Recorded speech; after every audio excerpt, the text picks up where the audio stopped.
When my relationship with Ryan ended after 3 years, my friends all gathered around me, ready to offer comfort. They were all asking the same question, in one form or another. Were you surprised? I think they expected me to be a sobbing, heartbroken mess, completely blindsided. And while I was heartbroken, the honest answer was no. I wasn't surprised at all. What truly surprised me, what I still grapple with, is how I managed to ignore the mountain of evidence that it was destined to fail from the very beginning. Hindsight is a cruel but brilliant teacher. It takes all the confusing, chaotic moments of the past and arranges them into a neat, coherent story. It connects the dots you refused to see. Looking back now, my relationship with Ryan wasn't a sudden car crash. It was a slow, predictable slide off a cliff, and I had ignored every single warning sign on the way down. These weren't just small issues, they were giant, waving crimson-red flags. And today, I want to talk about them. Not to blame him, but to understand myself, and to maybe help someone else see the flags in their own life a little more clearly. Red flag number 1. All his exes were crazy. I should have known from our third date. We were at a cozy Italian restaurant, the candlelight was flattering, and the conversation was flowing. I felt that wonderful, bubbly excitement of new potential. I asked him a simple, get-to-know-you question. So, what happened with your last girlfriend? He sighed dramatically and leaned back in his chair. Oh man, which one? He said with a little smirk, and then he launched into it. His most recent ex, he said, was unbelievably needy and insecure. The one before that was a total gold digger, who was only with him for his money. The one before that, completely unstable. So much drama. I think she was bipolar or something. He painted a portrait of himself as the perpetual victim, a good guy who just had the worst luck with women, constantly attracting these deeply flawed, crazy people. At the time, sitting there, falling for his charm, I felt a surge of sympathy. I saw him as this wounded, sensitive soul who just needed a good, stable woman like me to heal him. I felt special. I thought, I'll be the one who's different. I'll be the one who doesn't hurt him. Now, I see it for what it was. A massive, blaring red flag. When a person tells you that every single person they have ever dated is the problem, the common denominator is them. His stories weren't about his exes. They were about his complete inability to take any accountability for his own role in a relationship's failure. He was telling me, right from the start, that if things went wrong between us, it would be my fault, too. I would just be the next portrait in his gallery of crazy ex-girlfriends. Red flag number 2. The relationship was a sprint, not a marathon. The beginning of our relationship felt like a fairy tale. It was a whirlwind, a blur of overwhelming affection and grand gestures. This is what experts call love bombing, and at the time, it was the most intoxicating drug I had ever experienced. He told me he loved me on our 5th date. We hadn't even been seeing each other for a month. I was shocked, but also thrilled. It felt like definitive proof of our meant-to-be connection. Within 2 months, he was talking about marriage, showing me pictures of rings on his phone. Within 3 months, he had convinced me to break the lease on my beloved apartment and move in with him. When you know, he'd say, kissing me deeply. Why would we waste any time when we finally found each other? I was swept away by the intensity of it all. It felt like the epic romance I had always read about. My friends, however, were more cautious. Isn't this all moving a little fast, Jenna? One of them asked. I dismissed her concern as cynicism. She just didn't understand the kind of connection we had. But in hindsight, that rush wasn't about love. It was about possession. Rushing intimacy, rushing commitment, is a way to create a deep, premature dependency. It bypasses the slow, essential process of actually getting to know someone, flaws and all. He wasn't trying to build a foundation with me. He was trying to build a cage around me as quickly as possible, locking me in with grand declarations and shared bills before I had a chance to see the real him. The real him was the man who needed to secure his prize before the buyer's remorse set in. Red flag number 3. My boundaries were merely suggestions. I've always been someone who needs a certain amount of alone time to recharge. I'm an introvert at heart. I explained this to Ryan early on. One Friday night, after a particularly grueling week at work, I told him I needed a quiet night to myself. I'm just going to order a pizza, take a bath, and read my book, I told him over the phone. I'll see you tomorrow. He sounded disappointed, but he said he understood. 2 hours later, my doorbell rang. It was him, holding 2 large pizzas and a bottle of wine, a huge grin on his face. Surprise, he said, walking past me into my apartment. I know you said you wanted to be alone, but I couldn't bear the thought of you eating pizza all by yourself. I knew you didn't really mean it. At the time, my annoyance was eclipsed by a feeling of being cherished. Wow, he just can't stand to be away from me, I thought. That's so romantic.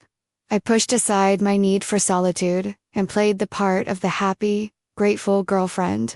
But looking back, that gesture wasn't romantic at all. It was a profound act of disrespect.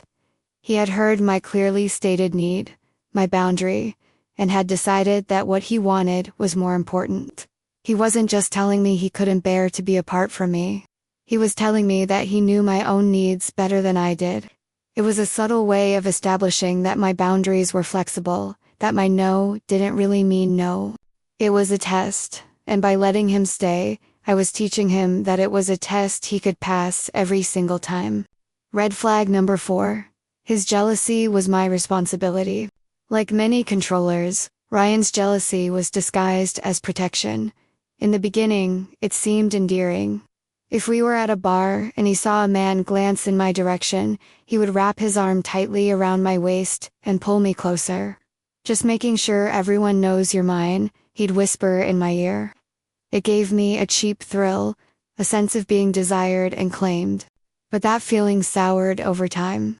His protection started to feel like surveillance. He hated when I went out with my friends without him. He'd text me all night, asking who was there, what I was doing. If I didn't reply quickly enough, I'd be met with a cold, passive-aggressive silence when I got home. He started making comments about my male colleagues. I don't like the way that guy looks at you in your work photos, he'd say, scrolling through my social media. The responsibility for managing his jealousy fell entirely on me. I started dressing more conservatively. I stopped mentioning my male friends. I muted my work notifications when I was with him. I started shrinking my life, cutting off connections, dimming my own light so as not to trigger his insecurity. I was constantly editing my reality to make him feel comfortable. I thought I was being a good, considerate partner. In hindsight, I was enabling an emotional tyrant. A healthy partner is happy about the other connections in your life. They don't see them as a threat. His jealousy wasn't a sign of his deep love for me. It was a sign of his profound insecurity and his desire to be the only person in my world. The final argument we had was over something laughably small. I had forgotten to pick up his favorite brand of coffee from the store. That was it. But that tiny issue became the stage for all the red flags to perform their final act. He accused me of not listening to him, of being thoughtless, ignoring my needs. He brought up a crazy ex who had also never been able to get the coffee right, painting the ex as the problem.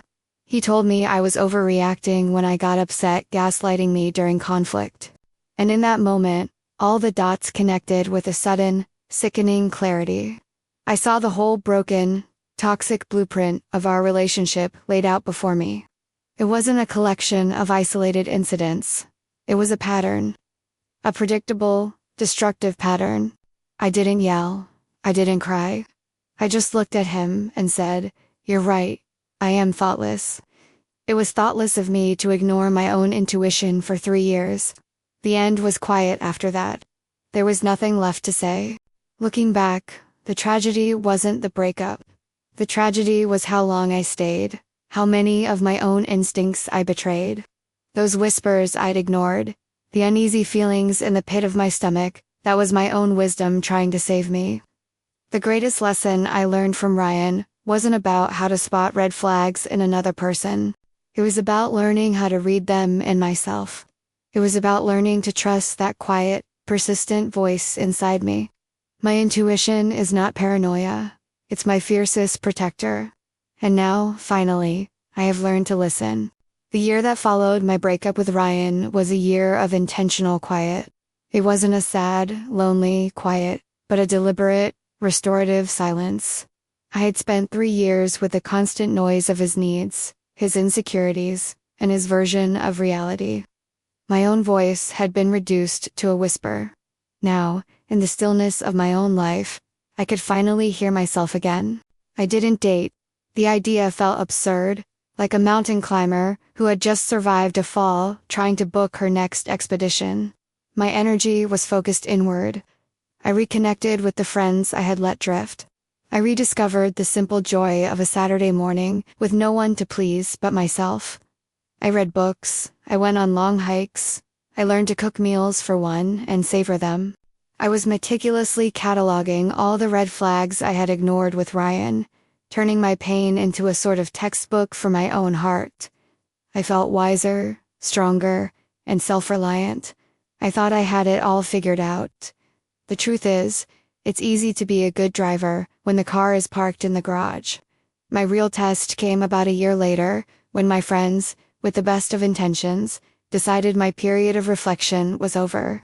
"We're not saying you need to find a husband," Sarah said, sliding my phone across the table with a dating app already open on the screen. "We're just saying you deserve to have a nice dinner with someone who isn't us." It's just dinner, Jenna. One date. I was terrified, but a small part of me was curious. I had all this new knowledge, this red flag detector I had so carefully built. What would happen if I actually used it? So, I agreed. I went on one date, and then another.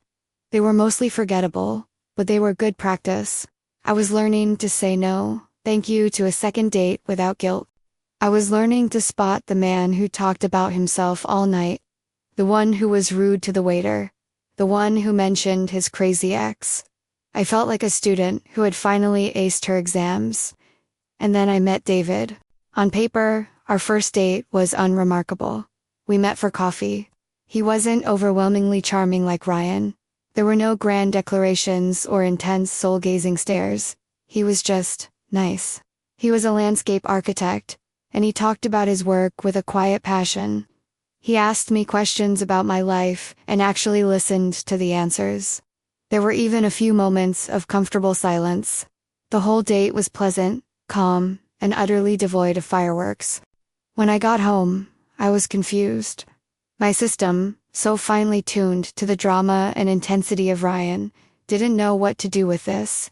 The absence of red flags felt, in a strange way, like its own red flag. Was he just not that interested? I wondered. If there's no insane chemistry, does that mean there's no connection? But he texted me the next day. A simple, "I had a really nice time yesterday. I'd love to do it again if you're open to it." No pressure, no love bombing. Just a simple, respectful invitation. I cautiously agreed. Our second date was where my internal alarm system really started to go haywire. We went for a walk in the park, and inevitably, the topic of past relationships came up. I braced myself, my body tensing for the familiar monologue about crazy exes. "So, what's your story?" he asked gently. I gave a vague answer, and then turned the question on him. "What about you?" He paused for a moment, thinking. "My last serious relationship ended about 2 years ago," he said. "It was hard. She was a wonderful person, but we just wanted fundamentally different things out of life. And if I'm being honest with myself, I wasn't the best communicator back then. I learned a lot about what not to do." He looked at me, a little sheepishly. It was a learning experience. I just stared at him. There was no blame, no bitterness, no drama. Just accountability and reflection. It was the healthiest, most emotionally mature answer imaginable, and it terrified me. It was so different from the narrative of victimhood I was used to that I didn't know how to process it. A few weeks later, I had a brutal week at work. On Friday, he was supposed to come over for dinner. I was exhausted and on edge. I called him. "Hey," I said, my voice tight. "I'm so sorry, but I'm just completely drained tonight. I don't think I'd be very good company. Can we reschedule?" I was holding my breath, fully expecting the Ryan response, the disappointed sigh, the guilt trip, or worse, the surprise visit to my apartment, because he knew what I really needed. Instead, David's voice was full of warmth. "Of course," he said instantly. "Don't apologize. Get some rest, unwind, we'll do it another time, no problem at all. Let me know if you need me to drop anything off for you." After I hung up, I sat in my quiet apartment, stunned. He had just respected my boundary. He heard my need and honored it without question. It was so simple, so healthy, and it made me feel so deeply unsettled I wanted to cry. I had spent so long learning to identify red flags that I had no idea what to do with a field of green ones. My trauma was a lens that warped everything. His calmness felt like disinterest. His respect for my space felt like a lack of passion. His lack of drama felt boring. A part of my brain, the part conditioned by Ryan, was screaming at me. "He doesn't really like you. If he really cared, he would be fighting for your attention. He would be more intense." I was so used to love feeling like a battle that peace felt like surrender. I realized I was at a crossroads. I could let the ghost of my past dictate my future, sabotaging something potentially wonderful because it didn't fit the toxic patterns I knew so well. Or, I could take the biggest risk of all. I could choose to trust again. Not just him, but myself. My ability to navigate a new, healthier landscape. The next time I saw him, I knew I had to be honest. We were sitting on a park bench, watching dogs play in the distance. "David," I said, my heart starting to pound. "There's something I need to tell you. It's not easy to talk about, but I feel like you deserve to understand where I'm coming from." I told him a condensed version of my story with Ryan. I didn't paint Ryan as a monster. I just laid out the pattern of control and the red flags I had ignored. I explained how it had rewired my brain to see danger everywhere. "I'm telling you this not because I think you are anything like him," I said, finally looking at him. "You are the opposite of him in every way that matters. I'm telling you this because I want you to understand that I am a little bit broken, and I am trying to heal. I am learning that love isn't supposed to feel like a hurricane. And sometimes, your calmness, your kindness, it feels so foreign that it scares me. I am trying to learn how to trust what is good." He listened to the entire story without interrupting, his expression thoughtful and compassionate. When I was done, he didn't give me a look of pity or fear. He just nodded slowly. "Thank you for trusting me enough to tell me that, Jenna," he said, his voice soft. "That sounds incredibly difficult. And for what it's worth, you don't seem broken to me. You seem like one of the strongest people I've ever met." He reached out and gently touched my hand. "Take all the time you need. I'm not going anywhere." And in that moment, I felt a shift deep inside me. His validation, his patience, it was the final, definitive green flag. It was the proof that my hypervigilance could stand down. This was real. This was safe. Our relationship didn't magically become easy after that. There were still moments where my old fears would surface. But now, they were conversations, not panicked, internal monologues. We are still learning, still building. Our love story isn't a whirlwind romance or a dramatic fairy tale. It's a quiet, slow construction, built brick by brick, with trust and communication. It's a garden we are planting together. I learned a crucial lesson. Recognizing the red flags is only the first step. The real healing, the final, most difficult part of the journey, is learning to recognize the green ones, too. It's about having the courage to walk into a new, unfamiliar landscape, not with a map of all the dangers, but with a compass of self-trust, pointing you toward the quiet, steady warmth of the sun.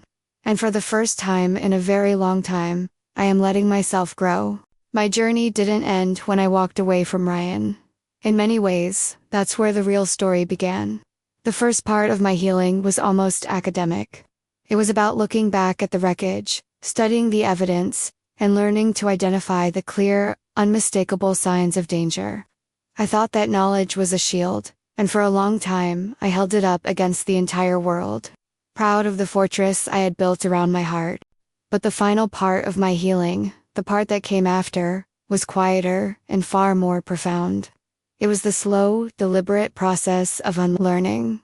It was teaching my heart that real love isn't supposed to feel like a turbulent storm you have to survive, but like a calm harbor welcoming you home. It was understanding that true strength isn't just the ability to spot a red flag from a mile away, but having the courage to not run when you see a green one up close. I spent years learning a lesson written in fire and fear, a lesson I thought was about avoiding the wrong person. But the real conclusion to my story, the truth I hold on to now, is that it was always about becoming the right person for myself, a person who trusts her own voice, honors her own needs, and is brave enough to believe she is worthy of a love that is gentle, patient, and kind. The red flags taught me what to run from, but the green flags, they taught me what it finally feels like to be able to stand still, take a deep breath, and grow.